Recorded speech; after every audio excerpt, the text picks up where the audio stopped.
welcome back to my channel. So today I thought I would spring clean my pantry.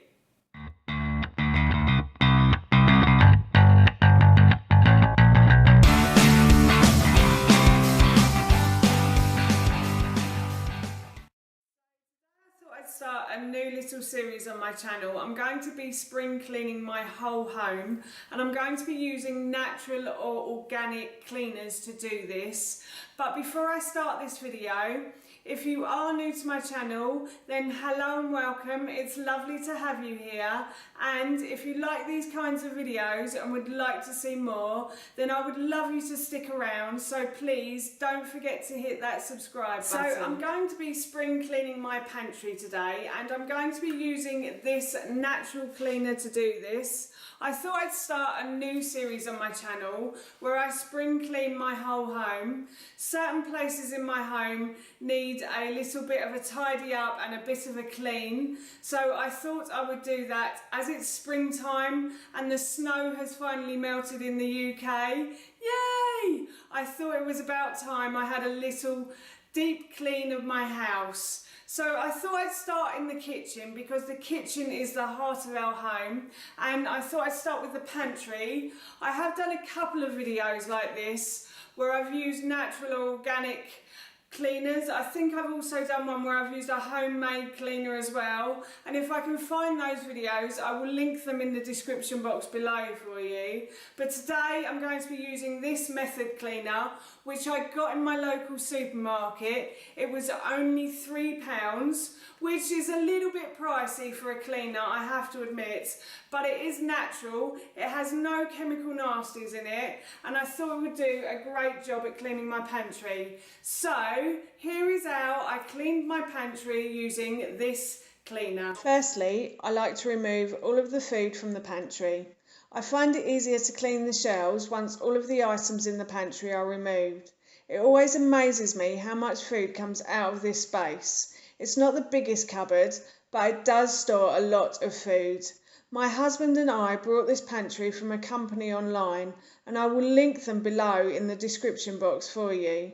They are a British company who make bespoke furniture for their customers, and they were brilliant at installing this cupboard for us as well. As I empty the cupboard, I take a mental note of what I need to refill my jars with. I like to use glass jars in the top part of the pantry for food I regularly use in my cooking. The bottom half is for storing any items that won't fit in the glass jars, or any extra we may have brought as a backup in case we run out. So once all of the food and the items from this cupboard have been removed, I then start to clean the shelves. For this I'm using the method cleaner I mentioned in the introduction. In previous videos I've been using either a natural cleaner from Lakeland or homemade cleaners, but I found this in my local supermarket the other day and decided to give it a try. Method are a company that make non-toxic cleaners that are safe to use in the home, but are also safe for the environment too. The bottles are made from old plastic bottles, and the cleaners are also biodegradable. This is not an advert for Method, I just wanted to give them a try.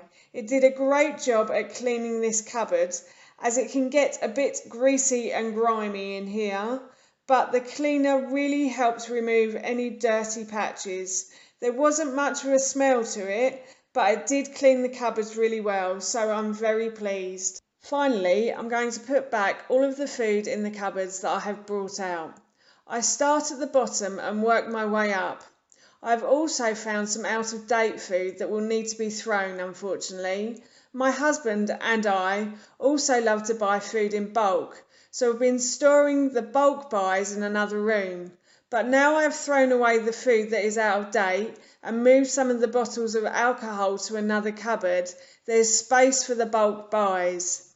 In the bottom part, I have tried to keep certain foods together like tea and coffee, so it's easy to locate.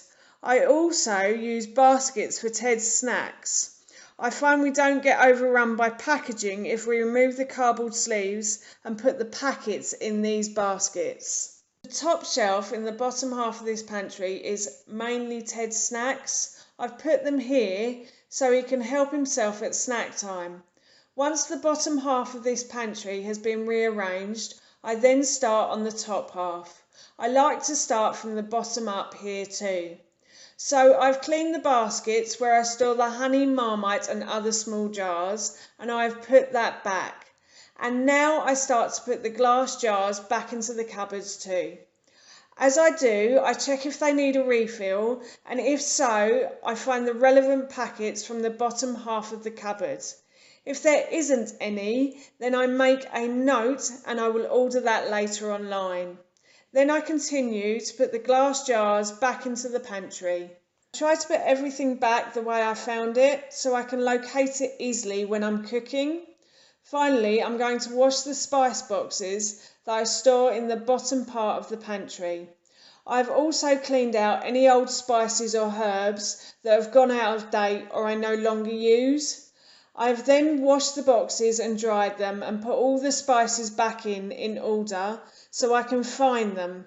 I like to keep my herbs in one box and then all the spices and everything else in the other 3 boxes. And that is my pantry spring cleaning done. The method cleaner I used was good at getting rid of the dirt, and I love the fact it's a non-toxic cleaner. But I do think it's slightly pricey at £3 from your local supermarket. However, it did a great job and I would recommend it to a friend. Pantry clean, and that's it from me. Thank you so much for watching. Please feel free to give me a big thumbs up if you enjoyed this video, and please feel free to leave any comments below. Have you used natural cleaners, and if so, which ones? I'd love to know, and please don't forget to hit that subscribe button. See you all soon. Bye.